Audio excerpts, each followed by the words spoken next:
उत्तर प्रदेश के मुजफ्फरनगर में कांवड़ियों ने उस वक्त बवाल कर दिया जब एक बाइक कांवड़ से टकरा गई। कांवड़ से बाइक के टकराने के बाद कांवड़ियों का गुस्सा सातवें आसमान पर पहुंच गया।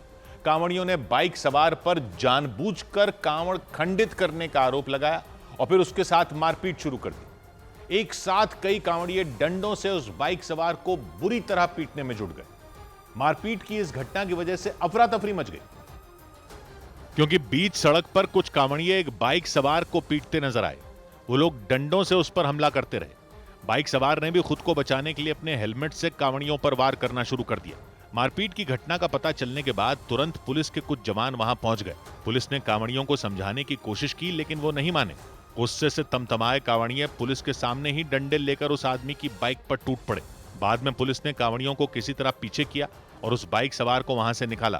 कार्रवाई होनी चाहिए, हमारा भोले पे हाथ छोड़ा उसने। कांवड़ियों ने आरोप लगाया कि उस बाइक सवार ने टक्कर मारकर पहले उनकी कांवड़ को खंडित किया और विरोध करने पर उनके साथी के साथ मारपीट की। एक बाइक वाला आ रहा था, उसने हमारे जल में टक्कर मार दी, फिर ऊपर से उनने हमारे भोले पे हाथापाई करने लग गया। मुजफ्फरनगर की सड़क पर मारपीट की घटना की वजह से वहां काफी देर तक अफरा तफरी मची रही। बाद में किसी तरह समझा बुझाकर कांवड़ियों को शांत कराया गया। इधर हरियाणा के यमुनानगर में हरिद्वार से गंगा जल लेकर लौट रहे कांवड़ियों पर कुछ लोगों ने धारदार हथियारों से हमला कर दिया। कांवड़ियों के मुताबिक यह हमला उस वक्त हुआ जब वो अपनी गाड़ी एक पेट्रोल पंप पर रोककर आराम कर रहे थे। कांवड़ियों ने बताया कि उनका जत्था हरिद्वार से जल लेकर पंचकुला के लिए निकला था। रास्ते में बिलासपुर रोड पर वो उस पेट्रोल पंप पर रुक गए, लेकिन थोड़ी देर बाद वहां नशे की हालत में कुछ लोग पहुंचे। कांवड़ियों ने बताया कि उन्होंने मना करने के बावजूद शराब की बोतल उनकी गाड़ी पर रख दी और जब उनसे ऐसा नहीं करने और कांवड़ से दूर रहने के लिए कहा गया तो उन्होंने बहस शुरू कर दी। कांवड़ियों के मुताबिक बहस के बाद वो वहां से चले तो गए, लेकिन थोड़ी ही देर बाद सफेद रंग की एक कार से लौटे और सीधे उनकी गाड़ी पर टूट पड़े। तलवारें लहराई, गाली गलौज की और गाड़ी में तोड़फोड़ की। गैले वो शिफ्ट वाले आए, हमारी गाड़ी तोड़ गई जी। आगे हमारे पास करवाना लेके आए, हम पीछे को यहाँ से भाग के बचे जी। पेट्रोल पंप पर लगे सीसीटीवी कैमरे में यह पूरी घटना रिकॉर्ड हो गई, जिसमें सिर पर पगड़ी बांधे पठान सूट पहने एक शख्स हाथों में तलवार जैसा दिखने वाला हथियार लेकर पहुंचा। उसने सीधे कांवड़ियों की गाड़ी पर हमला कर दिया। इस दौरान वहां खड़े एक कांवड़िये ने जब उसे रोका तो उसने उस पर भी तलवार तान दी। इतने में पीछे से पगड़ी बांधे एक और शख्स वहां धारदार हथियार के साथ पहुंच गया। उसने तो कांवड़ियों की गाड़ी पर इतने हमले किए कि उसकी सूरत ही बिगड़ गई। इसके बाद बड़े आराम से वो वहां से लौट गए। खबर मिलने पर पुलिस की कई गाड़ियां उस पेट्रोल पंप पर पहुंच गईं। पुलिस वालों ने कांवड़ियों के मोबाइल और सीसीटीवी कैमरे में रिकॉर्ड वीडियो के आधार पर हमलावरों की तलाश शुरू कर दी।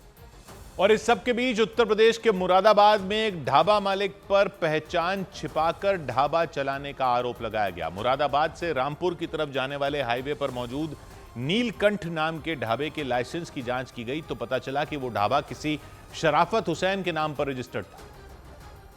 यानी हाईवे पर मौजूद ढाबे पर बड़ी बड़ी होर्डिंग तो नीलकंठ फैमिली ढाबे के नाम की लगी थी, लेकिन उसके मालिक शराफत हुसैन थे। कांवड़ यात्रा मार्ग पर मौजूद इस ढाबे के बारे में जानकारी खाद्य विभाग की चेकिंग के दौरान लगी। कांवड़ यात्रा मार्ग पर पड़ने वाली दुकानों, होटल, ढाबों और रेस्टोरेंट की जांच के दौरान जब नीलकंठ फैमिली ढाबे का लाइसेंस देखा गया तो सभी हैरान रह गए। नीलकंठ ढाबा है और इनके प्रोप्राइटर शराफत है। इनको बता दिया गया कि अपना या तो उस नाम को चेंज करें और या तो बंद करें। सच्चाई सामने आने पर भगवान शिव के नाम से चल रहे इस ढाबे के मालिक शराफत हुसैन ने तुरंत माफी मांग ली। वो कह रहे नाम चेंज कर दो, अपने नाम से चलाओ। मैंने कहा सर अभी लो, नाम हमने तुरंत ही खत्म कर दिया। खाद्य विभाग की सख्त हिदायत के बाद शराफत हुसैन ने न सिर्फ माफी मांगी बल्कि बिना वक्त गंवाए ढाबे का नाम भी बदलवा दिया। शराफत हुसैन के मुताबिक वो कांवड़ यात्रा के दौरान ढाबे को बंद रखेंगे और बाद में नाम बदलकर ही इसे दोबारा खोलेंगे। उधर उत्तराखंड के हरिद्वार में साधु संतों ने प्रशासन से कांवड़ मेला क्षेत्र में मुस्लिम समुदाय के लोगों के दाखिल होने पर रोक लगाने की मांग कर दी। हरिद्वार के गुरुमंडल आश्रम में साधु संतों ने कांवड़ यात्रा को लेकर एक बैठक की, जिसमें कांवड़ यात्रा की पवित्रता और शुद्धता को लेकर मंथन किया गया। कांवड़ मेला क्षेत्र में मुस्लिम समुदाय के लोगों के घुसने पर रोक लगाने की मांग कर रहे संतों ने बीते दिनों हुई कुछ घटनाओं का जिक्र किया। उनके मुताबिक शुद्धता और पवित्रता बनाए रखने के लिए ये कदम उठाने होंगे और प्रशासन को कड़े फैसले लेने होंगे। गुरुमंडल आश्रम में बैठक के दौरान संतों ने 8 किलोमीटर इलाके में फैले कांवड़ मेला क्षेत्र में मुस्लिम समुदाय के लोगों के दाखिल होने पर पूरी तरह रोक लगाने की मांग की। हरिद्वार के संतों की मांग है कि इस बार कांवड़ में जिहादियों को रोका जाए हिंदू रक्षा सेना नाम के संगठन के अध्यक्ष स्वामी प्रबोधानंद गिरी ने बताया कि इस मांग को लेकर कुछ संतों ने उत्तराखंड के सीएम पुष्कर सिंह धामी से भी मुलाकात की थी। प्रबोधानंद गिरी ने कांवड़ यात्रा के दौरान शुद्धता बनाए रखने के लिए कांवड़ यात्रियों को भी सलाह दी। हिंदुओं को अपनी कांवड़ खुद बनानी चाहिए अगर शुद्धता पवित्रता बनाए रखना है। हरिद्वार में हुई बैठक के दौरान साधु संतों ने कांवड़ियों से गैर हिंदू दुकानदारों से कोई भी चीज नहीं खरीदने की अपील की ताकि उनकी कांवड़ यात्रा की पवित्रता बनी रहे। इधर उत्तराखंड में कांवड़ यात्रा से पहले फर्जी साधुओं के खिलाफ ऑपरेशन कालनेमी शुरू किया गया। कांवड़ यात्रा शुरू होने से पहले उत्तराखंड सरकार ने ऑपरेशन कालनेमी की शुरुआत की। इस ऑपरेशन के तहत पुलिस साधु बनकर लोगों को ठगने वालों की पहचान कर उनके खिलाफ कार्रवाई करेगी। हमारी ऋषि मुनियों की भूमि है, ये देवभूमि है। देवभूमि में किसी भी प्रकार के कालनेमी कतई भी जो है नहीं होने चाहिए, ये हमारा संकल्प है। दिल्ली के पास हरियाणा के गुरुग्राम में भारी बारिश के बाद बिगड़े हालात को देखते हुए प्रशासन ने कंपनियों को सलाह दी कि वो अपने कर्मचारियों से वर्क फ्रॉम होम करवाएं। वहां भारी बारिश की वजह से अलर्ट जारी कर दिया गया। केंद्र सरकार ने असम, मणिपुर, मेघालय, मिजोरम, केरल और उत्तराखंड में भारी बारिश और बाढ़ से हुए नुकसान से निपटने के लिए 1066 करोड़ रुपए जारी किए। साथ ही इन राज्यों को केंद्र सरकार की तरफ से एनडीआरएफ की बचाव टीमों समेत दूसरी मदद भी दी गई। जम्मू कश्मीर के रियासी जिले में लगातार भारी बारिश होने के बाद चिनाब नदी का जलस्तर बढ़ गया और इस वजह से चिनाब नदी पर बने सलाल डैम के कई गेट खोल दिए गए। उधर महाराष्ट्र के ठाणे के अंबरनाथ से चौंका देने वाला एक मामला सामने आया। वहां एक हाउसिंग सोसाइटी की लिफ्ट में एक 12 साल के बच्चे की पिटाई कर दी गई। दावा किया गया कि लिफ्ट देरी से आने पर नाराज एक व्यक्ति ने उस बच्चे को बुरी तरह पीटा। उस बच्चे के परिवार के मुताबिक वो ट्यूशन जाने के लिए अपने घर से निकला और इस लिफ्ट में चढ़ गया। इसके बाद वो लिफ्ट उस हाउसिंग सोसाइटी के 9वें फ्लोर पर रुकी, लेकिन उस बच्चे को वहां कोई नहीं दिखा और उसने लिफ्ट बंद कर ली। और तभी अचानक वो लिफ्ट खुली और कैलाश नाम के वो व्यक्ति उस लिफ्ट में आ गए। उन्होंने आओ देखा ना ताओ और सीधा उस बच्चे को पीटना शुरू कर दिया। जिस फ्लोर से कैलाश उस लिफ्ट में चढ़े, वहीं से एक महिला भी उस लिफ्ट में चढ़ी थी। उन्हें कुछ समझ ही नहीं आया कि आखिर लिफ्ट में चढ़ते ही उन्होंने उस बच्चे को मारना क्यों शुरू कर दिया। कैलाश उनके सामने ही उस बच्चे पर चीखते चिल्लाते नजर आए। उन्होंने उसे एक के बाद एक कई थप्पड़ मारे। ये देखकर वहां खड़ी महिला ने उन्हें रोकने की कोशिश की, लेकिन वो इतने गुस्से में थे कि जब उस बच्चे ने अपना हाथ आगे कर उन्हें रोकने की कोशिश की तो उन्होंने उसके हाथ पर काट लिया। इतनी देर में ही वो लिफ्ट ग्राउंड फ्लोर पर पहुंच गई। वो महिला तुरंत उस बच्चे को लेकर लिफ्ट से बाहर आ गई, लेकिन कैलाश का गुस्सा शांत नहीं हुआ। वो उस बच्चे का पीछा करते करते बाहर तक आ गए। उनके चिल्लाने की आवाज सुनकर कई लोग वहां इकट्ठा हो गए, लेकिन उन्होंने उन लोगों के सामने भी उस बच्चे को थप्पड़ जड़ दिया। ऐसे में वो बच्चा डरकर अपने घर चला गया। इसके बाद उसके परिवार वालों ने कैलाश के खिलाफ केस दर्ज करवा दिया। इधर महाराष्ट्र के बीड जिले में सड़क बनाने का काम देखने पहुंचे इंजीनियर के सामने ही बड़ा हादसा हो गया। अचानक सड़क धंसने से वहां से गुजर रहा एक ट्रक पलट गया। इस हादसे में इंजीनियर और उनके साथ आए अधिकारियों की जान बाल बाल बची। यह हादसा उस वक्त हुआ जब वो इंजीनियर और उनकी टीम वहां चल रहे काम का निरीक्षण कर रहे थे और ठीक उसी वक्त वो ट्रक वहां आ गया। वो ट्रक अचानक लहराते हुए वहां खड़े इंजीनियर और उनकी टीम की तरफ जाने लगा। ये देखते ही वहां अफरा तफरी मच गई। उन लोगों ने जान बचाने के लिए इधर उधर भागना शुरू कर दिया। कुछ लोग तो वहां मौजूद पानी से भरे एक गड्ढे में कूद गए और तभी अचानक वो ट्रक पलट गया। ये देखकर तो वहां मौजूद सभी लोग बुरी तरह डर गए। अगर उन्हें वहां से हटने में 1 सेकंड की भी देरी होती तो वो भी उस ट्रक के नीचे दब सकते थे। हालांकि गनीमत ये रही कि वो वक्त रहते वहां से हट गए। जानकारी के मुताबिक वहां एक पुल बनाने का काम चल रहा था। इसकी वजह से लोगों को आने जाने में दिक्कत हो रही थी। ऐसे में कुछ छात्रों ने प्रशासन से वहां एक दूसरा रास्ता बनाने की मांग की थी। उनकी इसी मांग के बाद वो इंजीनियर अपनी टीम के साथ उस जगह का निरीक्षण करने पहुंचे थे, लेकिन इसी दौरान वो ट्रक वहां आ गया और सड़क धंसने की वजह से पलट गया। उधर बिहार के आरा में कांग्रेस पार्टी की बैठक के दौरान कार्यकर्ताओं के 2 गुट आपस में भिड़ गए। उन्होंने पहले तो धक्का मुक्की की, उसके बाद एक दूसरे की जमकर पिटाई भी कर दी। इस मारपीट में कई कार्यकर्ता घायल हो गए। ये पूरा बवाल प्रदेश कांग्रेस के सह प्रभारी देवेंद्र यादव की मौजूदगी में हुआ और उनके सामने ही कांग्रेस की बैठक जंग के मैदान में बदल गई। पार्टी कार्यकर्ताओं के 2 गुट आमने सामने आ गए। इससे पहले कि वहां मौजूद कांग्रेस के नेता उन्हें शांत करा पाते, उन्होंने एक दूसरे पर हमला कर दिया।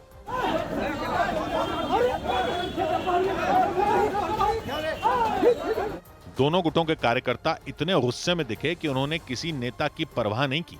उन्होंने एक दूसरे को इतना मारा कि कई लोगों के सिर से खून निकल आया। इसके बाद भी वो काफी देर तक इसी तरह लड़ते रहे। बहुत देर बाद उनका गुस्सा शांत हुआ, लेकिन तब तक कई कार्यकर्ता घायल हो चुके थे।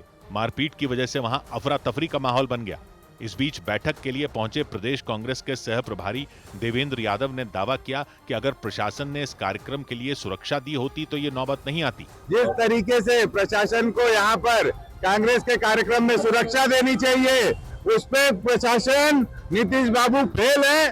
कांग्रेस के दफ्तर में हुई इस मारपीट के बाद घायल हुए सभी कार्यकर्ताओं को अस्पताल में भर्ती कराया गया। इस बीच गुजरात के वडोदरा में हर्षद सिंह परमार नाम के जिला पंचायत सदस्य ने दावा किया कि उन्होंने 3 बार चिट्ठी लिखकर महिसागर नदी पर बने पुल के कमजोर होने की जानकारी प्रशासन को दी थी। उन्होंने आरोप लगाया कि जानकारी देने के बाद भी प्रशासन ने पुल की मरम्मत नहीं कराई थी और उसी वजह से इतना बड़ा हादसा हो गया। गुजरात के वडोदरा जिले को आणंद जिले से जोड़ने वाले पुल का एक हिस्सा अचानक टूट गया था और उसकी वजह से सड़क पर दौड़ रही कई गाड़ियां नीचे बह रही महिसागर नदी में गिर गई थीं। इस भयानक हादसे में 13 से ज्यादा लोगों की जान चली गई। हादसे के बाद हर्षद सिंह परमार नाम के वडोदरा जिला पंचायत के सदस्य ने दावा किया कि उन्होंने 3 बार पुल के जर्जर होने की जानकारी अधिकारियों को दी थी। उनके मुताबिक 2022 में ही पुल की हालत दयनीय हो गई थी, जिसके बाद उन्होंने 2022 से लेकर 2024 तक चिट्ठियां लिखकर प्रशासन को इसके बारे में बताया था। उन्होंने आरोप लगाया कि पुल के कमजोर होने के बावजूद प्रशासन की तरफ से कुछ नहीं किया गया। ये ब्रिज 2022 में ही टूट गया था। 2022 में जब टूट गया था, हमें उस समय ही हमने बोला था कि इसका कुछ अच्छा काम कीजिए। हर्षद सिंह परमार ने हादसे के लिए प्रशासन के अधिकारियों को जिम्मेदार ठहराया और उन पर कड़ी कार्रवाई की मांग की। भ्रष्ट अधिकारियों के खिलाफ सरकार में केस चलना चाहिए और उनको सस्पेंड करना चाहिए। वडोदरा को आणंद जिले से जोड़ने वाला यह पुल 45 साल पहले बनाया गया था, जिसका एक हिस्सा अचानक टूट गया। हादसे में कुछ लोगों के महिसागर नदी में बहने की भी खबर सामने आई, जिनकी तलाश तेज कर दी गई। उधर सुप्रीम कोर्ट ने बिहार में वोटर लिस्ट रिवीजन पर रोक लगाने से इनकार कर दिया। बिहार के वोटर लिस्ट रिवीजन मामले में चुनाव आयोग को सुप्रीम कोर्ट से बड़ी राहत मिल गई। कोर्ट ने चुनाव आयोग के फैसले पर रोक लगाने से इनकार कर दिया। हालांकि कोर्ट ने चुनाव आयोग को 11 पहचान पत्रों की लिस्ट में आधार कार्ड को शामिल करने का सुझाव दिया। मामले की अगली सुनवाई 28 जुलाई को होगी। उत्तर प्रदेश के हापुड़ में पुलिस ने चेकिंग के दौरान बदमाशों से मुठभेड़ होने का दावा किया। पुलिस के मुताबिक कपूरपुर नहर के पास एक कार को रोकने का इशारा किया गया था, लेकिन कार में सवार बदमाशों ने पुलिस टीम पर गोलीबारी कर दी। पुलिस ने जवाबी फायरिंग के बाद हथियार के साथ 2 बदमाशों को गिरफ्तार कर लिया। उत्तर प्रदेश सरकार ने विलय के बाद खाली हुए प्राथमिक विद्यालयों में बाल वाटिकाएं चलाने का फैसला लिया। छोटे बच्चों की बेहतर शिक्षा के लिए 8,800 नए शिक्षकों की भर्ती की जाएगी। हाल ही में यूपी सरकार ने कम छात्रों की संख्या वाले प्राथमिक विद्यालयों का नजदीक के उच्च प्राथमिक विद्यालयों में विलय कर दिया था। गुरु पूर्णिमा पर उत्तर प्रदेश के मुख्यमंत्री योगी आदित्यनाथ ने गोरक्षनाथ मंदिर में गुरु गोरखनाथ की पूजा की। योगी आदित्यनाथ ने सुबह 5 बजे गुरुओं की आरती की। इसके बाद विधि विधान से कई तरह के धार्मिक अनुष्ठान किए गए। गोरखपुर और आसपास के कई जिलों से हजारों भक्त भी गोरक्षनाथ मंदिर में दर्शन के लिए पहुंचे। उधर मध्य प्रदेश के इंदौर में अपने दोस्तों की गिरफ्तारी पर भड़की कुछ लड़कियों ने जमकर बवाल मचाया। पुलिस के मुताबिक उनके 2 दोस्त नशे की हालत में उनसे मिलने पहुंचे थे। इस दौरान उन्होंने सड़क पर हंगामा करना शुरू कर दिया। ऐसे में कुछ लोगों ने उनकी शिकायत कर दी। इसके बाद पुलिस उन दोनों लड़कों को गिरफ्तार करने पहुंच गई, लेकिन वो लड़कियां पुलिस से भिड़ गईं। उन्होंने उन लड़कों को वहां से ले जाने का विरोध किया।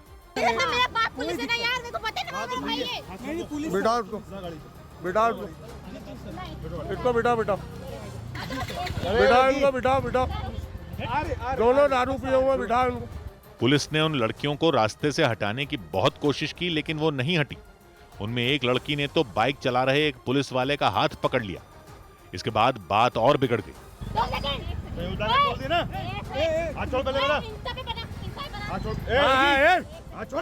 पुलिस ने किसी तरह उन लड़कियों को पीछे हटाया और उन लड़कों को अपने साथ पुलिस थाने ले गई।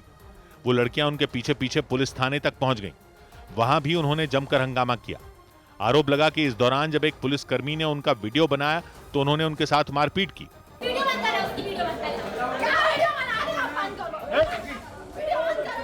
पुलिस ने उन लड़कियों पर भी नशे में धुत होने का आरोप लगाया।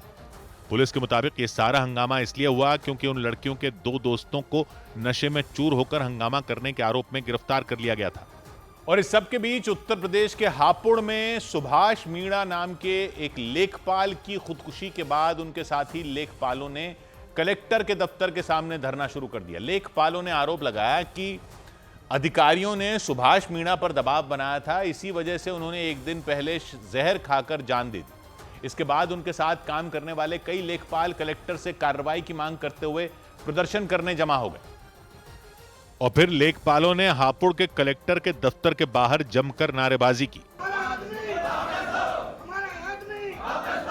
प्रदर्शन कर रहे लेखपालों ने आरोप लगाया कि सुभाष मीणा को 1 महीने पहले रिश्वत लेने का झूठा आरोप लगाकर सस्पेंड कर दिया गया था। उनके मुताबिक इस दौरान कई अधिकारियों ने उनसे केस को रफा दफा करने के लिए पैसों की डिमांड की थी, जो पूरी न होने पर वो सुभाष मीणा पर लगातार दबाव बना रहे थे। उनसे 5 लाख रुपए मांगे गए थे, तो जिस व्यक्ति ने उनको प्रताड़ित किया है उनके ऊपर भी एफआईआर दर्ज है। लेखपालों के मुताबिक इसी दबाव में आकर एक दिन पहले सुभाष मीणा ने जहर खाकर अपनी जान दे दी, जिसके बाद उनके साथियों ने उनके लिए न्याय की मांग करते हुए धरना दिया। लेखपाल के परिवार को 2 करोड़ रुपए की आर्थिक सहायता तथा परिवार के सदस्य को अनुकंपा के आधार पर नौकरी दी जाए। हालांकि एडीएम ने भरोसा दिया कि लेखपालों के आरोप के आधार पर जांच शुरू कर दी गई। जांच की जाएगी, जांच के उपरांत सारी चीजें बताई जाएंगी। जानकारी के मुताबिक इस हंगामे के बाद लेखपाल की खुदकुशी के मामले की जांच करने के लिए एक कमेटी बना दी गई, जो जल्द से जल्द अपनी रिपोर्ट सौंप देगी। इधर उत्तर प्रदेश के बलरामपुर में धर्मांतरण का गिरोह चलाने के आरोपी जलालुद्दीन उर्फ छांगुर बाबा के मकान पर लगातार तीसरे दिन बुलडोजर चला। उतरौला कोतवाली इलाके के मधुपुर गांव में बनी छांगुर बाबा की हवेली नुमा कोठी के एक हिस्से को गिराने के लिए प्रशासन की टीम लगातार वहां बुलडोजर चला रही। प्रशासन के मुताबिक छांगुर बाबा की कोठी का एक बड़ा हिस्सा सरकारी जमीन पर अवैध तरीके से कब्जा करके बनाया गया था। कोर्ट ने इसी साल 15 मई को 1 हफ्ते के अंदर अवैध कब्जा खाली किए जाने का आदेश जारी किया था। प्रशासन ने इसे लेकर छांगुर बाबा को नोटिस भी भेजे थे। और फिर जो बुलडोजर एक्शन शुरू हुआ था वो लगातार तीसरे दिन भी चला। खुदाई करने वाली मशीनों की मदद से एक एक कर उस अवैध इमारत के हिस्सों को ढहा दिया गया। ये इमारत इतनी बड़ी थी कि इसे तोड़ने के लिए 4-5 खुदाई करने वाली मशीनें लगानी पड़ी। ये काम पिछले 2 दिन से इसी रफ्तार से चलता रहा और तीसरे दिन भी बुलडोजर एक्शन में कमी नहीं आई। 2 दिन पहले जो हमने आपको तस्वीरें, जब यहाँ पर आए थे और बुलडोजर एक्शन शुरुआत हुई थी, तब हमने आपको तस्वीरें दिखाई थी। और आज की तस्वीर देखिए, 80% जो ये अवैध मकान है ये बुलडोज कर दिया जाएगा। छांगुर बाबा के अवैध ठिकाने पर जारी बुलडोजर कार्रवाई के दौरान पुलिस की टीमें भी तैनात रहीं। पुलिस के मुताबिक वहां हंगामे की आशंका को देखते हुए पहले ही कई जवान तैनात कर दिए गए थे।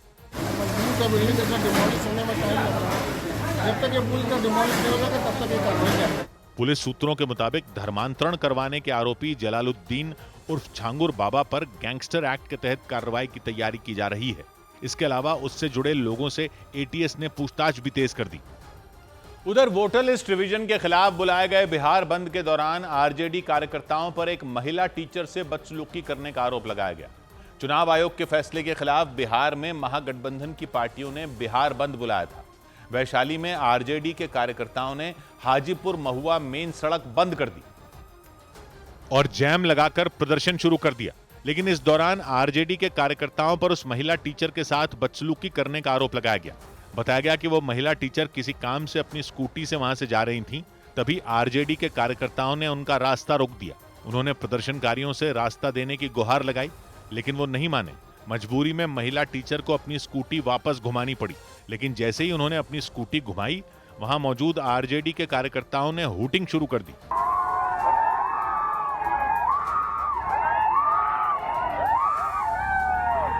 हालांकि महिला टीचर बिना कुछ कहे वहां से लौट गईं। प्रदर्शन के दौरान आरजेडी समर्थकों ने मोटरसाइकिल से जा रहे बीएलओ यानी ब्लॉक लेवल ऑफिसर का रास्ता भी रोक दिया। आपका घर यही है बेटा, हम इमरजेंसी में जा रहे हैं। वो अधिकारी काफी देर तक प्रदर्शनकारियों से इमरजेंसी की दुहाई देकर आगे जाने का रास्ता मांगते रहे, लेकिन उन्होंने उनकी एक न सुनी।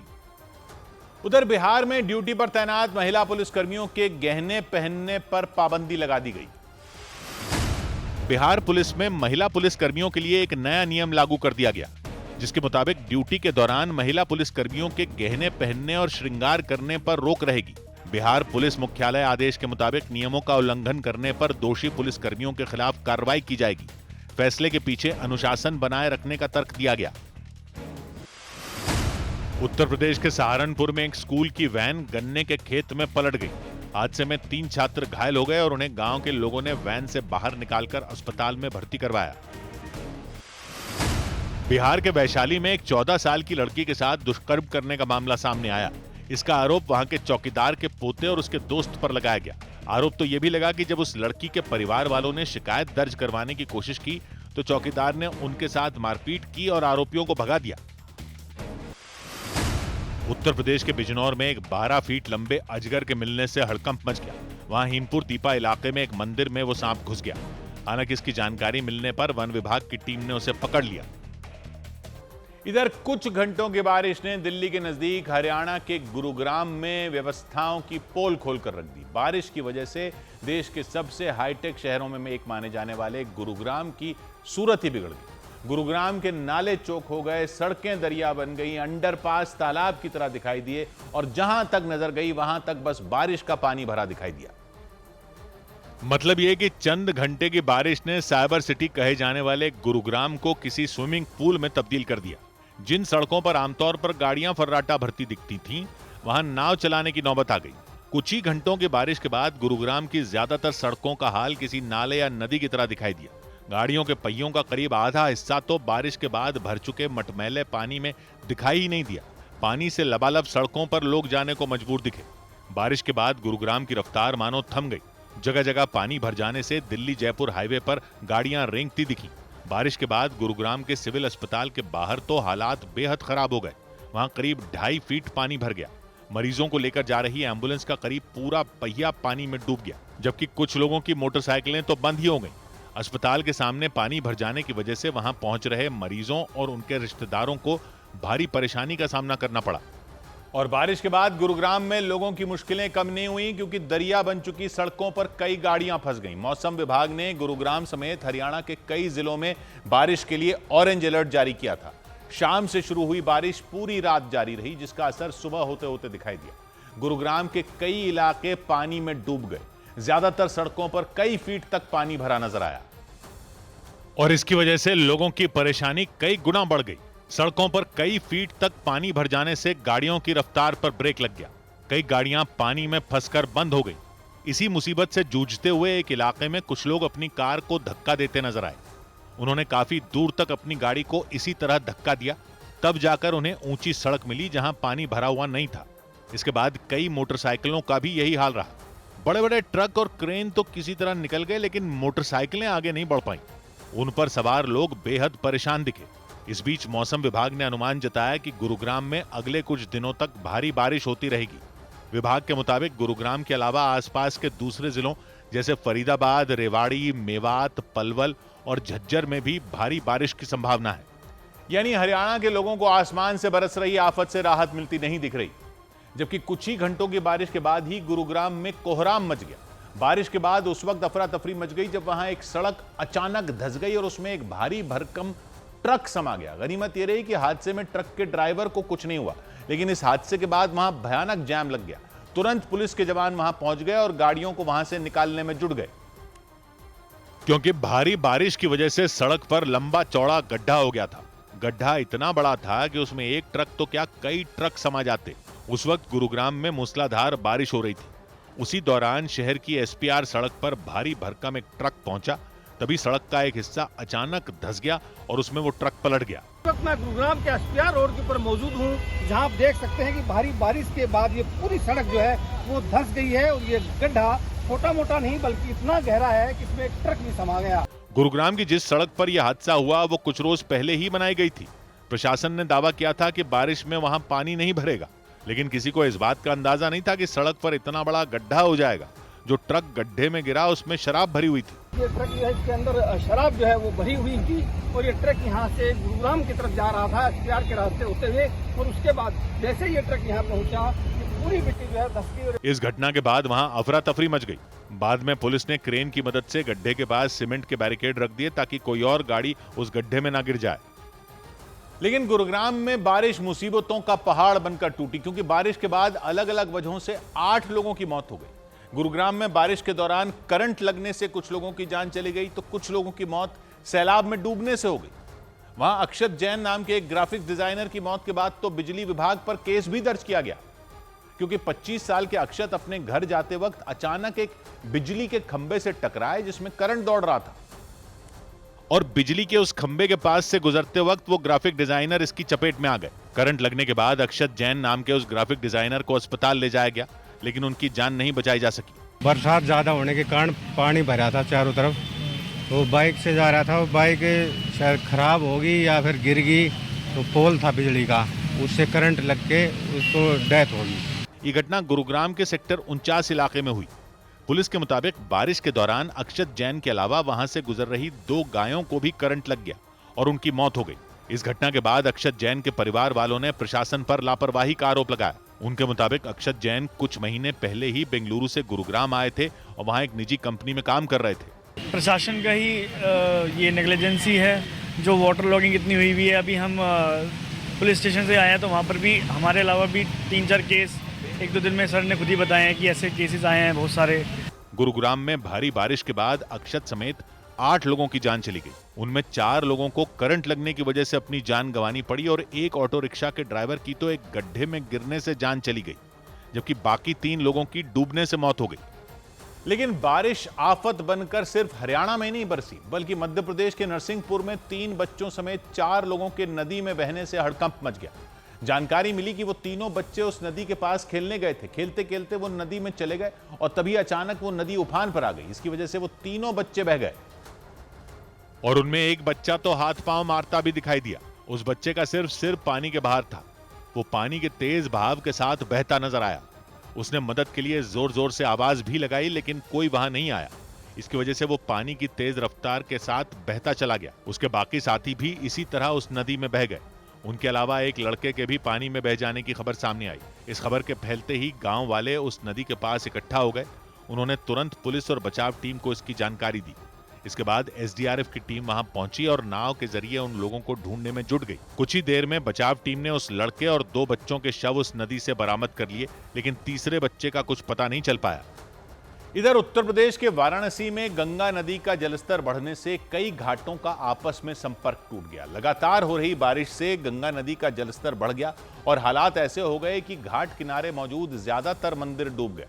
कुछ दिन पहले गंगा नदी का जलस्तर बढ़ने से घाट किनारे मौजूद छोटे छोटे मंदिर डूब गए थे और इसके बाद घाट किनारे मौजूद बड़े बड़े मंदिर भी डूबने शुरू हो गए। वो मंदिर आधे पानी के अंदर नजर आए। कुछ मंदिरों में सिर्फ भगवान की मूर्ति नजर आई, जबकि कुछ मंदिर तो पूरे के पूरे डूब गए। उन मंदिरों वाली जगह पर सिर्फ गंगा नदी का पानी बहता नजर आया। घाट से टच है, वो मंदिर डूबते जा रहे हैं और स्पेस काफी खत्म होता जा रहा है घाटों का। घाट किनारे मौजूद ज्यादातर सीढ़ियां भी पानी में समा गई। उसकी वजह से लोगों का एक घाट से दूसरे घाट पर जाना मुश्किल हो गया। जानकारी के मुताबिक पानी भर जाने से गंगा नदी के किनारे मौजूद करीब 85 घाटों का आपस में संपर्क टूट गया। वहीं घाटों पर आम लोगों के चलने वाले रास्ते पर भी पानी भर गया। ऐसे में नाव वालों ने अपनी नाव वहां खड़ी करनी शुरू कर दी, क्योंकि उन्हें अपनी नावों के बह जाने का खतरा सताने लगा। गंगा के रौद्र रूप को देखते हुए नावों के चलने का समय भी कम कर दिया गया। वहां सिर्फ शाम 6 बजे तक ही नाव चलेंगी। इसके अलावा पहले जो श्रद्धालु गंगा नदी में उतरकर पूजा करते थे, वो जलस्तर बढ़ने की वजह से सीढ़ियों पर खड़े होकर ही पूजा करते नजर आए। उधर झारखंड के खूंटी जिले के एक इलाके में स्कूल जाने के लिए छात्र टूटे हुए पुल पर सीढ़ी लगाकर चढ़ने के लिए मजबूर हो गए। डरा देने वाला यह मामला खूंटी के तोरपा इलाके से सामने आया। वहां भारी बारिश के बाद 2 इलाकों को जोड़ने वाला एक पुल बीच से टूट गया और इस घटना के बाद स्कूल जाने वाले छात्रों की परेशानी बढ़ गई। वो अपनी जान जोखिम में डालकर उस पुल पर सीढ़ी लगाकर चढ़ने के लिए मजबूर दिखे। ऐसा इसलिए क्योंकि भारी बारिश के बाद पुल बीच से ही टूट गया था। इसके बाद गांव के लोगों ने टूटे हुए पुल पर चढ़ने के लिए एक सीढ़ी लगा दी, ताकि उसके जरिए लोग पुल के ऊपर चढ़ सकें और बाकी का रास्ता पार कर सकें। लेकिन बड़ों के साथ साथ बच्चों को भी इसी खतरनाक रास्ते से ऊपर चढ़ना पड़ा। जरा सी भी गलती होने पर वो गंभीर रूप से घायल हो सकते थे। यही नहीं, भारी बारिश की वजह से नीचे नदी भी उफान पर दिखी। लेकिन उनकी परेशानी यहीं खत्म नहीं हुई, क्योंकि पुल के बीच में भी कई जगह सड़क टूटी हुई थी। छात्रों को उन टूटे हुए हिस्सों को कूदकर आगे जाना पड़ा। छात्रों के अलावा आसपास के कई लोग भी उसी टूटे हुए पुल को पार करते दिखे। इधर मध्य प्रदेश के दमोह में एक ड्राइवर की लापरवाही से 20 लोगों की जान पर खतरा मंडराने लग गया। पुलिस के मुताबिक यात्रियों से भरी एक बस एक पुलिया से गुजर रही थी और इसी बीच उस बस को चला रहे उस ड्राइवर ने पुलिया के नजदीक एक उफनते नाले में बस घुसा दी और पानी की खौफनाक लहरों के बीच वो बस फंस गई। उसके आगे का हिस्सा पानी में डूबा नजर आया, जबकि पिछला हिस्सा उस पुलिया से लटका हुआ दिखाई दिया और उसे देखकर ऐसा लगा जैसे थोड़ी ही देर में वो उस नाले में गिर जाएगी। हालांकि उसका पिछला हिस्सा उस पुलिया में ही अटका रहा, लेकिन कुछ घंटों के बाद तो उस पुलिया के ऊपर भी पानी की तेज धार बहती नजर आई। इस दौरान उस बस में सवार कई यात्री वहां फंस गए। पुलिस ने आरोप लगाया कि पुलिया के पास उस ड्राइवर ने जानबूझकर बस को उस नाले में उतार दिया। जगह जगह ये सब सूचना दी जाती है और बताया गया है कि कोई भी तेज बहाव नदी नाले के ऊपर पानी हो तो उस पर बस को प्रवेश न करें। उसके बावजूद भी नहीं माना। इस घटना की जानकारी मिलने पर पुलिस वहां पहुंची और बस में सवार लोगों को सुरक्षित बाहर निकाल लिया। वहीं उस बस के ड्राइवर पर उन लोगों की जान को खतरे में डालने का आरोप लगाकर पुलिस ने उसे हिरासत में ले लिया। इस बीच नेपाल और चीन की सीमा पर भीषण बाढ़ के बाद गुमशुदा लोगों की तलाश तेज कर दी गई। नेपाल के भोटेकोशी नाम की नदी में बाढ़ आने की वजह से कई लोगों की जान चली गई और कई लोग तो लापता बताए गए। वहां भयंकर बाढ़ की वजह से आसपास के कई इलाके तबाह हो गए और बाढ़ की चपेट में आने से कई गाड़ियां बर्बाद हो गईं। चारों तरफ मलबे और कीचड़ की चादर बिछी दिखी। हालात ऐसे हो गए कि बाढ़ के बाद गाड़ियां दूसरी गाड़ियों के ऊपर चढ़ी नजर आईं। वहां रहने वाले लोग कीचड़ से सनी उन गाड़ियों और ट्रक में रखा सामान बाहर निकालते नजर आए। नेपाल की भोटेकोशी नाम की नदी में उफान आने से सबसे ज्यादा नुकसान वहां के रसुआ जिले में हुआ। वहां रहने वाले लोगों के ऊपर कुदरत का कहर टूट पड़ा। बाढ़ की चपेट में आकर कई मकान तहस नहस हो गए। जानकारी के मुताबिक कई लोग बाढ़ की चपेट में आने से लापता हो गए। उन्हें ढूंढने के लिए ऑपरेशन तेज कर दिया गया। भोटेकोशी नदी में आई भीषण बाढ़ अपने साथ सड़कों के हिस्से भी तोड़ कर ले गई। बाढ़ की वजह से कई रास्तों का संपर्क टूट गया। वहां ट्रैकिंग करने आए लोगों की भी मुश्किलें बढ़ गईं। वो आगे बढ़ने के लिए कठिन रास्तों पर चलते दिखाई दिए। उधर छत्तीसगढ़ के दंतेवाड़ा में कई इनामी नक्सलियों ने हथियार डाल दिए। छत्तीसगढ़ के दंतेवाड़ा में 9 इनामी नक्सलियों समेत 12 नक्सलियों ने पुलिस के सामने सरेंडर कर दिया। पुलिस के मुताबिक आत्मसमर्पण करने वाले सभी नक्सलियों पर हमले की कई घटनाओं में शामिल रहने का आरोप है। उनमें 9 नक्सलियों पर करीब 29 लाख रुपए का इनाम था। बिहार के मोतिहारी में पुलिस और एसटीएफ की टीम ने मिलकर 14 साल से फरार चल रहे बैद्यनाथ पासवान नाम के नक्सली को गिरफ्तार करने का दावा किया। पुलिस के मुताबिक बैद्यनाथ पासवान पर आर्म्स एक्ट और देशद्रोह समेत कई केस दर्ज हैं। दावा किया गया कि वो कई नक्सली हमलों में शामिल भी था। मुंबई में खाद्य विभाग ने आकाशवाणी विधायक गेस्ट हाउस की कैंटीन चलाने वाली कंपनी अजंता केटरर्स का लाइसेंस रद्द कर दिया। अधिकारियों ने कैंटीन से पनीर, चटनी, तेल और दाल के सैंपल लिए और उन्हें जांच के लिए लैब में भेज दिया। ये कार्रवाई शिवसेना शिंदे गुट के विधायक संजय गायकवाड़ की शिकायत पर की गई। 2 दिन पहले संजय गायकवाड़ ने खराब दाल परोसने का आरोप लगाते हुए कैंटीन के कर्मचारी की पिटाई कर दी थी। कांग्रेस सांसद शशि थरूर ने एक लेख में 1975 में लगाई गई इमरजेंसी को भारतीय इतिहास का काला अध्याय बताया। इसी लेख में उन्होंने 1976 में लागू किए गए नसबंदी अभियान को मनमाना और क्रूर फैसला बताया। अपने लेख में शशि थरूर ने भारत की मौजूदा स्थिति को ज्यादा मजबूत बताया। इधर बिहार के शेखपुरा में सड़क हादसे में एक किसान की मौत पर भड़के गांव के लोगों ने एक ट्रक में आग लगा दी। पुलिस के मुताबिक वो किसान अपनी साइकिल पर सवार होकर सड़क से जा रहे थे, तभी उस ट्रक ने उन्हें टक्कर मार दी और इस दर्दनाक हादसे में उनकी जान चली गई। और उनकी मौत के बाद गांव के लोगों का गुस्सा फूट पड़ा। वहां बड़ी संख्या में लोग इकट्ठा हो गए और उन्होंने उस ट्रक को आग के हवाले कर दिया। सड़क पर खड़ा वो ट्रक थोड़ी ही देर में आग का गोला बन गया। इसके बाद वहां से गाड़ियों के गुजरने पर रोक लगा दी गई, क्योंकि सड़क के एक हिस्से पर वो ट्रक जलता नजर आया तो वहीं दूसरे हिस्से पर जमा हुई भीड़ ने हंगामा करना शुरू कर दिया। उस किसान के परिवार की महिलाएं तो दहाड़े मार कर रोती नजर आईं। ये भीषण हादसा शेखपुरा जिले के अरियरी इलाके में हुआ। पुलिस के मुताबिक वो किसान मनकौल गांव के पास सड़क से गुजर रहे थे और इसी दौरान वो ट्रक उन्हें रौंदते हुए आगे बढ़ गया। एकाएक जो है धक्का मार दिया, जिससे उनकी घटनास्थल पर मौत हो गई। वो मनकौल के राजकुमार महतो नाम है उनका। इस हादसे के बाद वहां उस किसान के शव को रखकर उन लोगों ने प्रदर्शन किया और इसकी वजह से काफी देर तक सड़क पर जाम लगा रहा।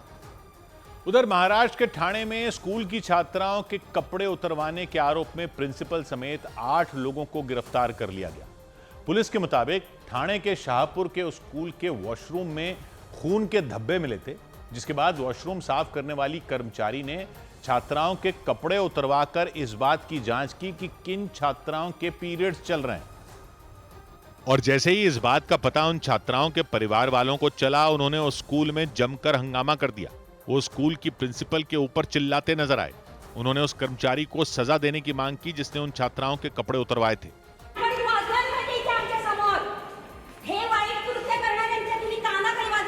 आरोप लगा कि उस स्कूल की प्रिंसिपल का आदेश मिलने के बाद ही उस कर्मचारी ने ऐसा किया था। हालांकि उन्होंने इस तरह का कोई भी आदेश देने से इनकार कर दिया।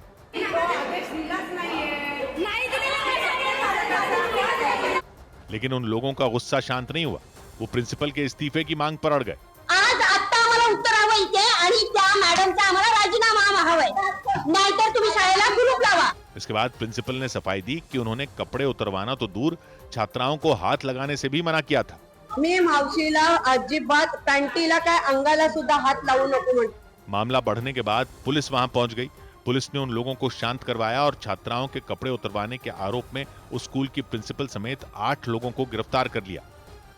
इधर मध्य प्रदेश के भोपाल के बाद इंदौर में बनाए जा रहे एक पुल में भी 90 डिग्री का मोड़ होने की बात सामने आने के बाद हंगामा मच गया। हालांकि ये पुल अभी बना नहीं है, लेकिन इसके नक्शे में एक नहीं बल्कि 2-2 मोड़ ऐसे दिखे जो 90 डिग्री के हैं। इसी वजह से पुल के तैयार होने से पहले ही हादसों की आशंका जताई जाने लगी और इंदौर में बवाल मच गया, क्योंकि आरोप लगाया गया कि भोपाल के पुल की तरह ही इंदौर में बनाए जा रहे ओवरब्रिज में 90 डिग्री के एक नहीं बल्कि 2 मोड़ मौजूद हैं। पुल के पिलर को देखते हुए यह दावा किया गया कि इंदौर में जो पुल बनाया जा रहा है वो अंग्रेजी के Z अक्षर की तरह होगा। मतलब उसमें 2 ऐसे मोड़ आएंगे जो 90 डिग्री के होंगे। और इसी बात पर कांग्रेस अध्यक्ष जीतू पटवारी ने राज्य सरकार पर निशाना साधा। जैसा भोपाल में 90 डिग्री का ब्रिज बनाया, वैसा इंदौर में भी एक Z टाइप ब्रिज बना रहे हैं। मतलब एक रेलवे ब्रिज जो Z में यू और यू। हालांकि इंदौर के सांसद शंकर लालवानी ने इस मामले की जांच की मांग करते हुए राज्य के PWD मंत्री राकेश सिंह को चिट्ठी लिखी। उन्होंने डिजाइन में परिवर्तन कर रहे होंगे, क्योंकि उन्होंने कहा था मुझे कि हम डिजाइन में परिवर्तन कर रहे हैं। मध्य प्रदेश में सड़कों और पुलों के मामले में मचे इस हंगामे के बाद राज्य सरकार एक्शन में आ गई। मंत्री राकेश सिंह ने PWD विभाग के अधिकारियों से तुरंत ऐसे पुलों और सड़कों की रिपोर्ट मांगी जहां तीखे मोड़ों की वजह से हादसों की आशंका जताई गई। उधर जम्मू कश्मीर के पुंछ में आतंकियों के एक बड़े ठिकाने पर सुरक्षा बल ने छापेमारी की। जम्मू कश्मीर के पुंछ में सुरक्षा बल ने एक आतंकी ठिकाने का पर्दाफाश करने का दावा किया। सुरक्षा बल के मुताबिक आतंकियों के ठिकाने से 2 पिस्तौल, बड़ी संख्या में गोलियां और 6 ग्रेनेड मिले। दावा किया गया कि छापेमारी से पहले ही आतंकी वहां से भाग निकले थे, जिनकी तलाश में सुरक्षा बल ने सर्च ऑपरेशन शुरू कर दिया। जम्मू में पुलिस ने 2 सगे भाइयों को ड्रग्स रखने के आरोप में गिरफ्तार कर लिया। उनके पास से बरामद ड्रग्स की कीमत करीब 70 लाख रुपए बताई गई। पुलिस के मुताबिक गिरफ्तार किए गए आरोपियों की मां कुछ रोज पहले ड्रग्स मामले में गिरफ्तार हुई थी। गुरु पूर्णिमा पर उत्तर प्रदेश के वाराणसी में मुस्लिम समुदाय के 151 लोगों ने गुरु दीक्षा ली। मुस्लिम समुदाय के इन सभी लोगों ने पातालपुरी के मठ जगत गुरु बालक दास महाराज से दीक्षा ली। दीक्षा लेने के बाद बुर्के में पहुंची महिलाओं ने बालक दास महाराज की आरती उतारी। दिल्ली के नगर निगम सदन में आम आदमी पार्टी पार्षदों ने नगर निगम के 12,000 अस्थायी कर्मचारियों को पक्का करने की मांग को लेकर हंगामा किया। उन्होंने बीजेपी को दलित विरोधी बताते हुए जमकर नारेबाजी की। हंगामे की वजह से सदन की बैठक स्थगित कर दी गई। इधर राजस्थान में जैसलमेर के बासनपीर गांव में राजपूत समुदाय के 2 लोगों की याद में बने स्मारक स्थलों को लेकर भारी बवाल हो गया। इनके टूटे हुए हिस्सों के दोबारा निर्माण का विरोध कर रहे मुस्लिम समुदाय के कुछ लोगों ने पुलिस पर पथराव कर दिया। बाद में पुलिस ने उन पर कार्रवाई करते हुए कई लोगों को हिरासत में ले लिया। गांव में राजपूत समुदाय के 2 लोगों की याद में बने स्मारक स्थलों को पिछले साल कुछ लोगों ने तोड़ दिया था। जानकारी के मुताबिक दूसरे समुदाय के लोग नहीं चाहते थे कि उनके गांव में ये स्मारक स्थल रहे। हालांकि प्रशासन ने दावा किया कि बाद में उस समुदाय के लोगों से सहमति लेकर ही निर्माण शुरू किया गया। लेकिन जैसे ही स्मारक स्थलों का निर्माण शुरू हुआ, वहां बवाल खड़ा हो गया। इसका विरोध कर रहे कई लोग वहां पहुंच गए और उन्होंने हंगामा शुरू कर दिया। पुलिस ने जब उन्हें रोकने की कोशिश की तो उन लोगों ने जवानों पर ही पत्थर बरसा दिए। उनके साथ खड़ी कई महिलाओं ने भी पथराव किया।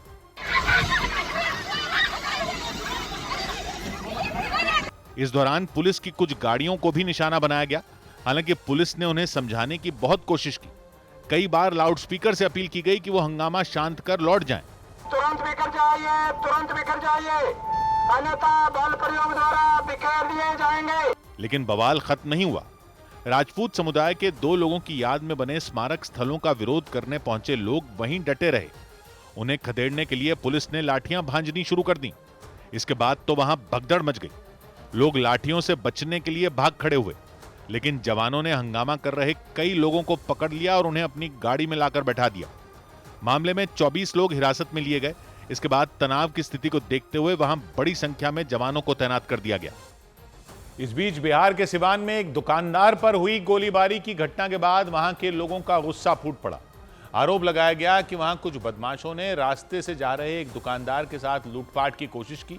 जब दुकानदार ने उन्हें रोका तो उन बदमाशों ने दुकानदार पर गोली चला दी, जिससे वो बुरी तरह घायल हो गए। इस घटना के बाद इलाके के लोगों का गुस्सा बढ़ गया और वो पुलिस और प्रशासन के खिलाफ विरोध जताने के लिए उतर पड़े। उन लोगों ने पुलिस थाने के सामने प्रदर्शन किया। गुस्से से बौखलाए लोगों ने पुलिस थाने के सामने की सड़क जैम कर दी और वहां टायरों में आग लगाकर अपना विरोध जताया। इस दौरान सैकड़ों लोग वहां पुलिस के खिलाफ अपना गुस्सा जताने पहुंचे। 200 मीटर की दूरी पे गोली चला हुआ है। यहाँ सिवान जिला में तमाम घटनाएं होते जा रही है। महीना दिन में देखिए तो 40-50 गोली हत्याएं हो चुकी है। यह हंगामा इसलिए हुआ क्योंकि एक दिन पहले वहां एक दुकानदार पर गोली चल गई। उन दुकानदार के मुताबिक कुछ बदमाशों ने लूटपाट के इरादे से उन्हें बीच रास्ते में रोका था, लेकिन जब उन्होंने उन बदमाशों का विरोध किया तो वो उनके पैर पर गोली मारकर फरार हो गए। दूध गोली मारने की चेतावनी देकर जा रहा है।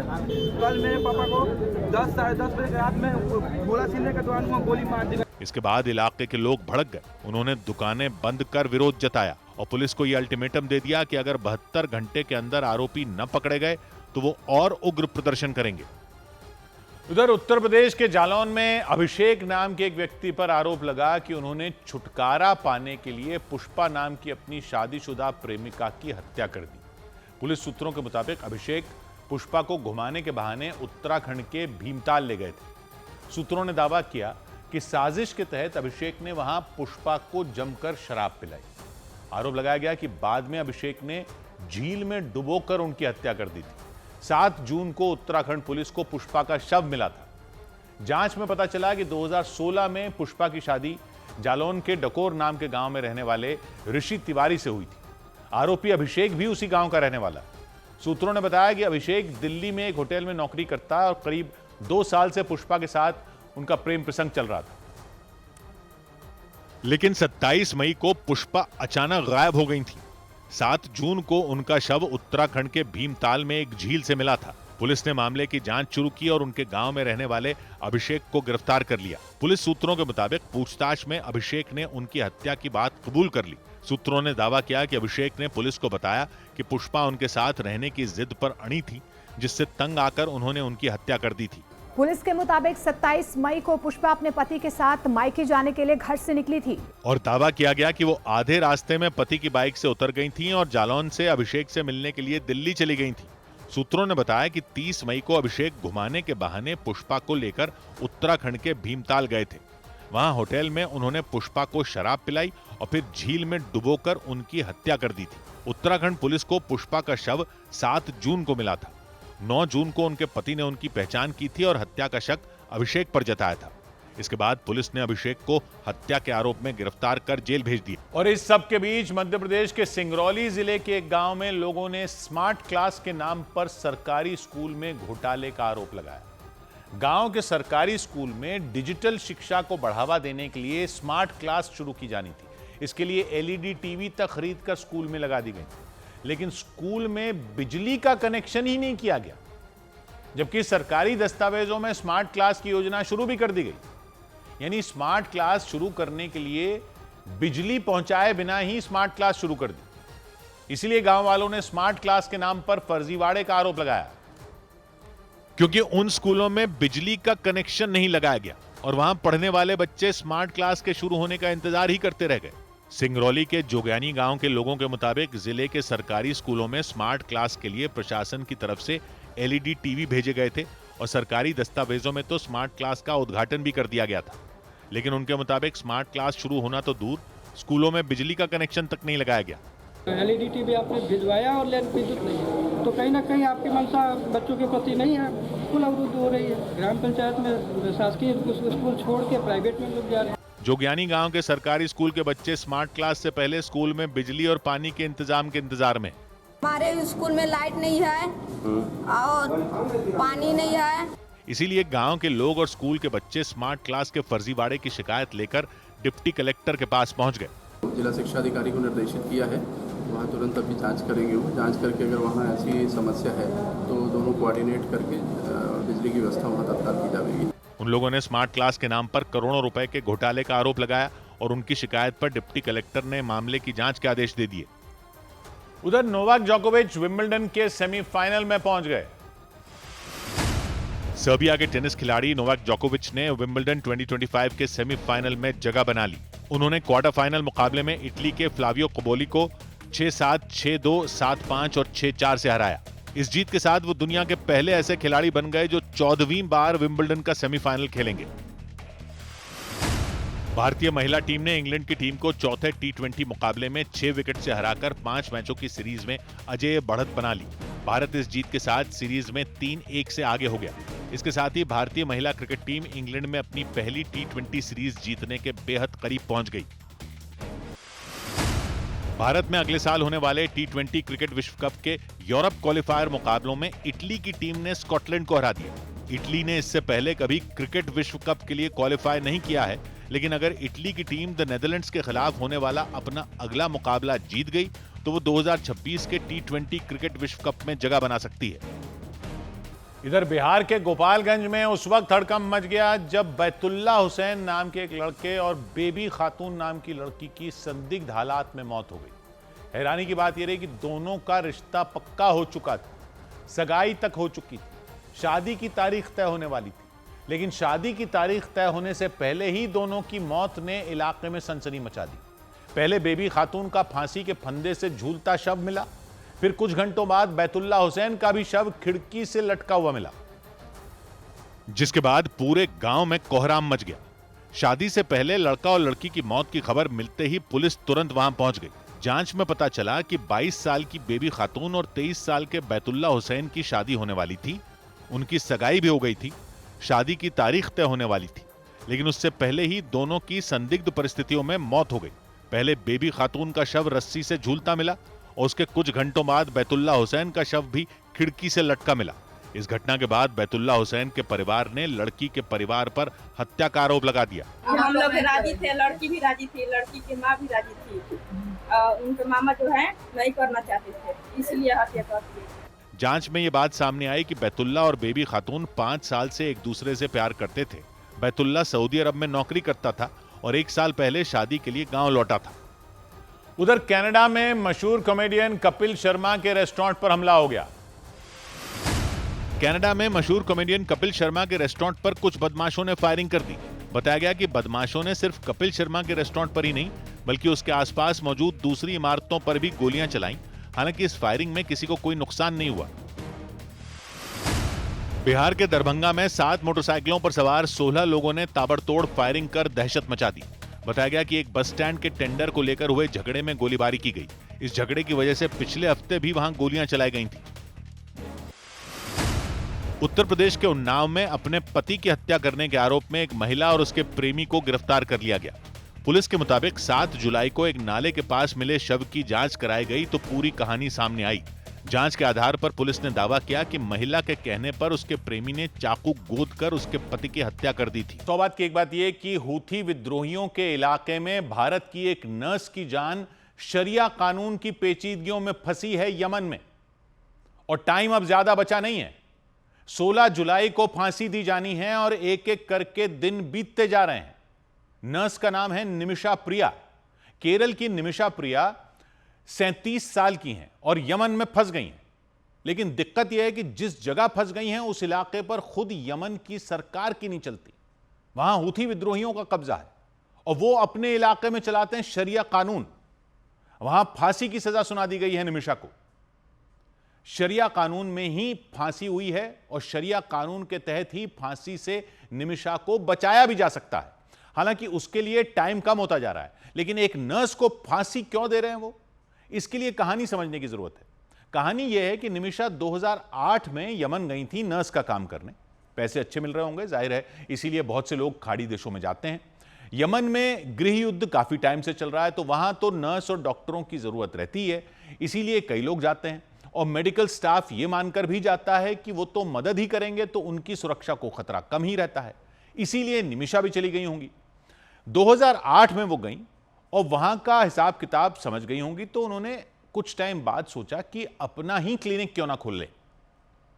वहीं शायद उनकी बड़ी गलती हो, क्योंकि वहां अपना कारोबार करने के लिए जरूरी होता है कि किसी लोकल व्यक्ति को पार्टनर रखो। यह उस इलाके के कई देशों ने नियम बना रखा है कि अगर वहां कोई धंधा खोलना है तो वहां के लोगों को पार्टनर रखना होगा, भले ही वो कोई काम करें या ना करें।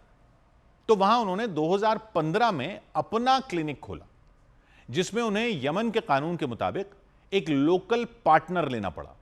उन्होंने तलाल अब्दो मेहंदी नाम के व्यक्ति को पार्टनर बना लिया, लेकिन तलाल के साथ उनके रिश्ते खराब हो गए। निमिषा का कहना है कि तलाल ने उनके साथ बुरा बर्ताव किया, उनका पासपोर्ट छीन लिया, फर्जी कागजात बनाकर दावा कर दिया कि वो उनकी पत्नी है।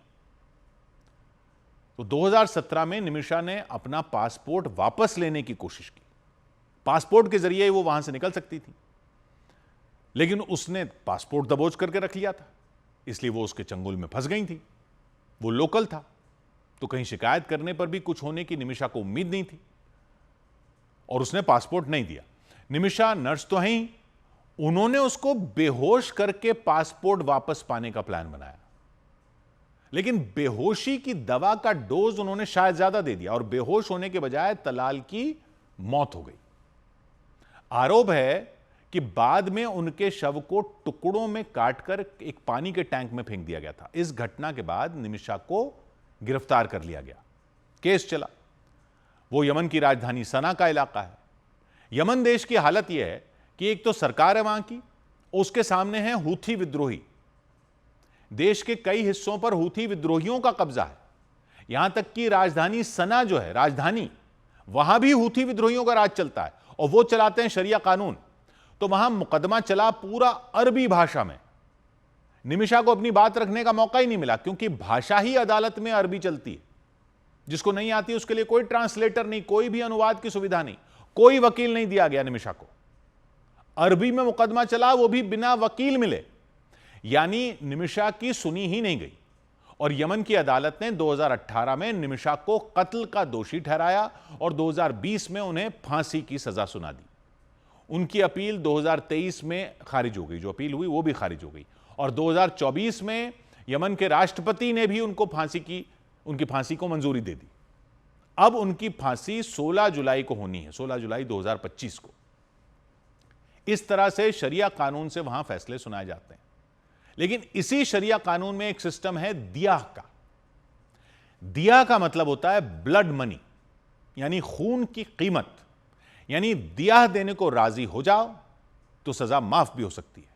या इसको ऐसे समझिए कि अगर तलाल का परिवार निमिषा को माफ कर दे, तलाल तो रहे नहीं, तलाल का परिवार निमिषा को माफ कर दे, इसके बदले में पैसे ले ले, तो फांसी रुक सकती है। लेकिन इसमें भी कई पेच हैं। परिवार के साथ साथ उनके कबीलों के कुछ नेताओं को भी इसमें हामी भरनी पड़ेगी, वगैरह वगैरह, बहुत सारे पेचीदा प्रक्रिया है। प्लस पैसा कितना लगेगा यह भी कोई तय नहीं है। 1 करोड़ भी लग सकते हैं, 2 करोड़ भी लग सकते हैं, 3 करोड़ भी लग सकते हैं, 10 करोड़ भी लग सकते हैं। निमिषा के समर्थन में एक संस्था बनी थी, उसने लोगों से चंदा जुटाकर लगभग 32 लाख रुपए इकट्ठा किए थे। लेकिन तलाल के परिवार और उनके वकील के साथ बातचीत हुई, वो रुक गई। वकील ने तब 16 लाख रुपए और मांग लिए थे। तो यह दिया की प्रक्रिया तो है, लेकिन प्रक्रिया बहुत जटिल है, क्योंकि तलाल के पूरे परिवार और उनके कबीले की सहमति चाहिए। निमिषा का मामला यमन में और भी मुश्किल है, क्योंकि वहां का सना शहर, जहां निमिषा जेल में है, हूथी विद्रोहियों के कब्जे में है, तो वहां यमन की सरकार की भी नहीं चलती। तो अगर सरकारी स्तर पर बात भी करनी है तो बात किससे करें, यह भी एक दिक्कत है। हूथी विद्रोहियों को ईरान का समर्थन है, तो ईरान के जरिए भी कोशिश तो की जा रही है कि कोई रास्ता निकले, लेकिन टाइम बीतता जा रहा है। भारत का हूथी विद्रोहियों के इलाकों में कोई दूतावास नहीं है, जिसके कारण मदद पहुंचाना भी मुश्किल है। भारत सरकार निमिषा की मदद कर रही है और ईरान ने भी बातचीत में मदद की पेशकश की है, लेकिन टाइम कम है। निमिषा की मां प्रेमा कुमारी 1 साल से यमन में है, अपनी बेटी को बचाने की कोशिश कर रही हैं। मामला इसलिए भी खास है क्योंकि यह दिखाता है कि यमन जैसे देशों में कानून, संस्कृति वहां की और युद्ध की स्थिति, गृह युद्ध की स्थिति कैसे एक इंसान की जिंदगी को प्रभावित कर सकती है। दिया जैसी प्रथा जो यमन में आम है, दुनिया के कई लोगों को अजीब लग सकती है, लेकिन यह वहां की न्याय व्यवस्था का हिस्सा है। तो यह कहानी न केवल निमिषा की जिंदगी की लड़ाई है, बल्कि उन लाखों प्रवासी मजदूरों की भी कहानी है जो विदेशों में मुश्किल हालात में काम करते हैं। निमिषा को दिया से ज्यादा अब तो लगता है कि दुआ की जरूरत है। 100 बात की एक बात।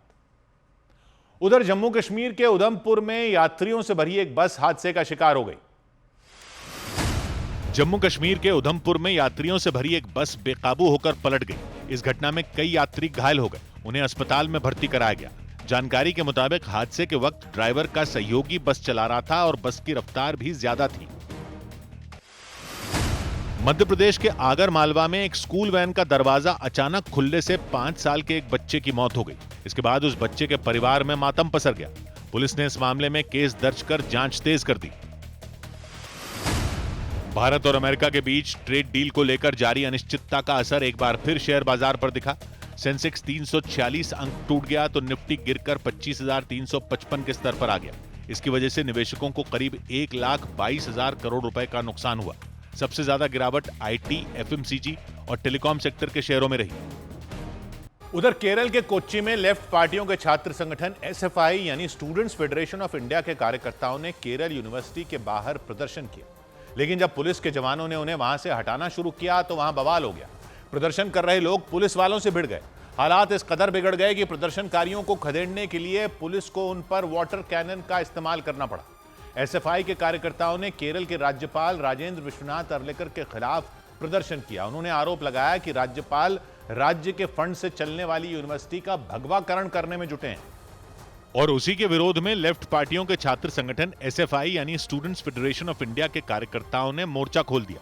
हंगामा तब मच गया जब केरल यूनिवर्सिटी के बाहर एसएफआई के कार्यकर्ता पुलिस से उलझ गए। हालात बिगड़ने पर पुलिस ने प्रदर्शनकारियों को खदेड़ना शुरू किया। कुछ लोगों को पैरों और हाथों से उठाकर पुलिस की गाड़ियों में बैठाया गया।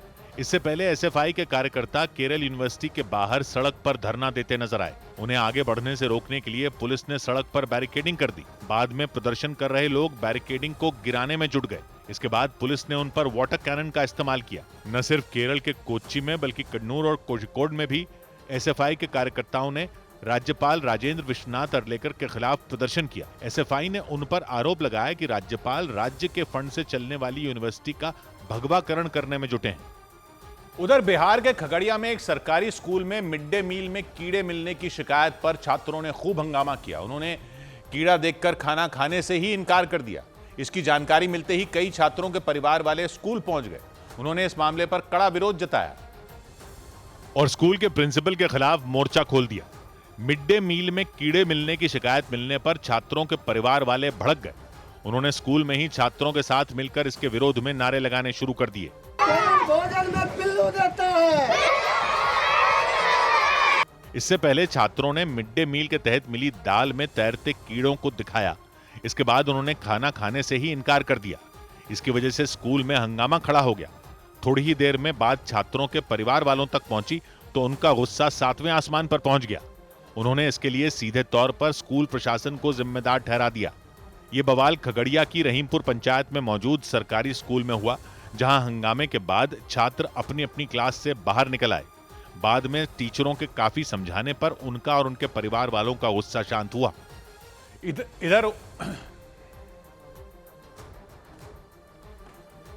इधर झारखंड के बोकारो में लोहे के जर्जर हुए एक पुल से लोग रास्ता पार करने के लिए मजबूर हो गए। वहां ग्राम पंचायत प्रतिनिधि के मुताबिक उस पुल की मरम्मत कराने को लेकर ठेकेदार को ठेका दे दिया गया था, लेकिन लगातार हो रही बारिश की वजह से पुल की मरम्मत नहीं हो पाई। और जर्जर हो चुके लोहे के उस पुल से लोग गुजरते नजर आए।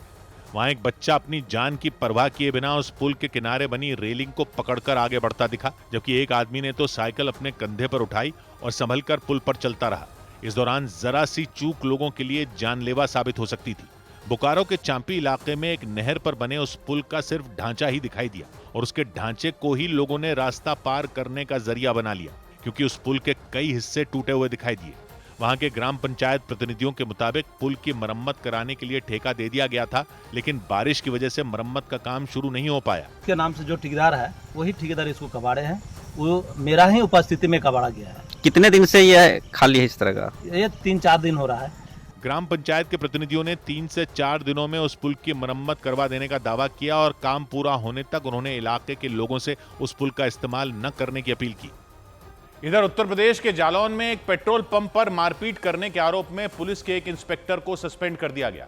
एक स्कूटर सवार लड़के के मुताबिक वो और उसकी बहन उस पेट्रोल पंप पर पेट्रोल डलवाने पहुंचे और पेट्रोल डलवाने के दौरान उस इंस्पेक्टर ने अपनी कार से उनके स्कूटर पर जोरदार टक्कर मार दी। उसने आरोप लगाया कि इस टक्कर का विरोध करने पर उस इंस्पेक्टर ने मारपीट शुरू कर दी और वो उस लड़के को उठाकर फर्श पर पटकते नजर आए। इसके बाद तो वो रुके ही नहीं, वो कई बार उस लड़के के पेट पर लात मारते दिखाई दिए। इस दौरान एक महिला भी वहां मौजूद दिखी और वो उस लड़के की बहन बताई गई। मारपीट से थोड़ी देर पहले उस पेट्रोल पंप पर वो उसके स्कूटर पर टक्कर मारते दिखे और जब उस लड़के ने इसका विरोध किया तो उनके बीच कहासुनी शुरू हो गई, लेकिन कुछ ही देर में उन्होंने उसे उठाकर पटक दिया। इस दौरान उस पेट्रोल पंप के कई कर्मचारियों समेत कई लोग वहां मौजूद रहे, लेकिन किसी ने भी उन्हें रोकने की कोशिश नहीं की। हालांकि मारपीट के बीच वो लड़का फर्श से उठ गया। इसके बाद उन्होंने उसे धमकाना शुरू कर दिया। वहां मारपीट करने वाले वो व्यक्ति इंस्पेक्टर बताए गए। ये घटना जालौन जिले के उरई इलाके में हुई और घटना के बाद उस लड़के ने आरोपी इंस्पेक्टर के खिलाफ एसपी से शिकायत कर दी और कार्रवाई करते हुए एसपी ने उन्हें सस्पेंड कर दिया। उधर शराबबंदी वाले राज्य बिहार में शराब की एक बड़ी खेप बरामद की गई। बिहार के अररिया में सामान ढोने वाली एक गाड़ी से पुलिस ने शराब की बोतलों से भरी 50 से ज्यादा पेटियां जब्त की। इसके साथ ही पुलिस ने शराब तस्करी के आरोप में 2 लोगों को भी गिरफ्तार किया। पुलिस के मुताबिक पश्चिम बंगाल के सिलीगुड़ी से शराब तस्करी कर लाई जा रही थी। उत्तर प्रदेश के बलिया में पुलिस ने एक शराब तस्कर को गिरफ्तार करने का दावा किया। पुलिस के मुताबिक वो शराब तस्कर करीब 25,000 की कीमत की अवैध शराब बिहार ले जाने की कोशिश में था, लेकिन नरही इलाके के लक्ष्मणपुर गांव में उसे दबोच लिया गया। महाराष्ट्र सरकार ने गणेश महोत्सव को महाराष्ट्र का राज्य पर्व घोषित कर दिया। ये घोषणा राज्य के सांस्कृतिक कार्य मंत्री आशीष शेलार ने विधानसभा में की। उन्होंने बताया कि महाराष्ट्र में गणेश महोत्सव की परंपरा 100 से ज्यादा साल से चली आ रही है। 1893 में लोकमान्य बाल गंगाधर तिलक ने गणेश महोत्सव की शुरुआत की थी। झारखंड के जामताड़ा में भारी बारिश की वजह से एक कच्चा मकान गिर गया और उसके मलबे के नीचे दबकर 2.5 साल के एक बच्चे की मौत हो गई, जबकि बच्चे की मां और दादी घायल हो गई। बाद में गांव के लोगों ने दोनों को इलाज के लिए अस्पताल पहुंचाया। लोगों ने आरोप लगाया कि सूचना देने के बाद भी प्रशासन का कोई अधिकारी वहां नहीं पहुंचा।